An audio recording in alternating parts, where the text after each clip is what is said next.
കേരളത്തിലെ ഗവൺമെൻറ് വ്യക്തമായ ധാരണയോടുകൂടി തന്നെ ജനാധിപത്യ സംവിധാന ഉള്ളടക്കം ഫലപ്രദമായി കൈകാര്യം ചെയ്യാൻ സാധിക്കുന്ന രീതിയിലാണ് ലോകായുക്ത പ്രശ്നം കൈകാര്യം ചെയ്തത്. അതിനടിസ്ഥാനപ്പെടുത്തിയിട്ടുള്ള ഭേദഗതിയാണ് കൊടുത്തത്. കേന്ദ്ര ഗവൺമെൻറ് കൊണ്ടുവന്ന നിയമത്തിന് തുല്യമായ രീതിയിലുള്ള നിയമനിർമ്മാണമാണ് കേരളത്തിൽ യഥാർത്ഥത്തിൽ നടത്തിയത്.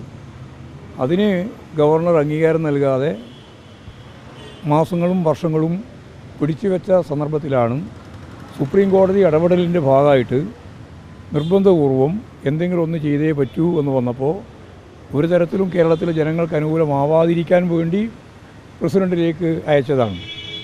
പ്രസിഡൻ്റ് ഇപ്പോൾ അംഗീകരിച്ചിരിക്കുന്നു. ഗവർണറെ സംബന്ധിച്ചിടത്തോളം ഇതൊരു വലിയ തിരിച്ചടിയാണ്. നിയമരംഗത്തൊരു വലിയ കാൽവെപ്പാണ് നമ്മുടെ ഇന്ത്യ യൂണിയൻ പ്രസിഡന്റ് തന്നെ എടുത്ത ഒരു സമീപനം. അത് തീർച്ചയായിട്ടും കേരളത്തിലെ ജനങ്ങൾ അതിനെ സ്വാഗതം ചെയ്യാണ്.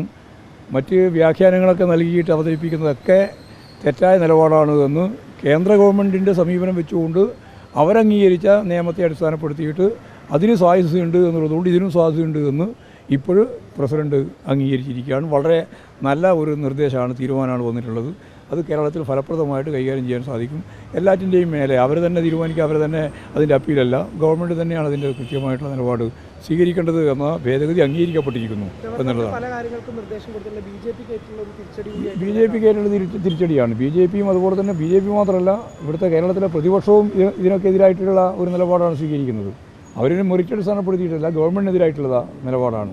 ആ ഗവൺമെൻറ്റിനെതിരായിട്ടും അത് ബി ജെ പി ആയാലും കോൺഗ്രസ് ആയാലും അവരെടുത്തിട്ടുള്ള നിലപാട്, അതുപോലെ ഗവർണർ എടുത്ത നിലപാടും എല്ലാം തെറ്റാണ് എന്ന് ഇപ്പോഴും വ്യക്തമാക്കപ്പെട്ടിരിക്കുന്നു. പ്രചരണങ്ങളൊക്കെ തുടങ്ങിയിരിക്കുന്നു. ഗംഭീരമായ രീതിയിൽ പ്രചരണം ആരംഭിച്ചു. നല്ല മുന്നേറ്റത്തിലാണ് ഇടതുപക്ഷ ജനാധിപത്യ മുന്നണി എല്ലാം 20 മണ്ഡലത്തിലും ഉള്ളത്.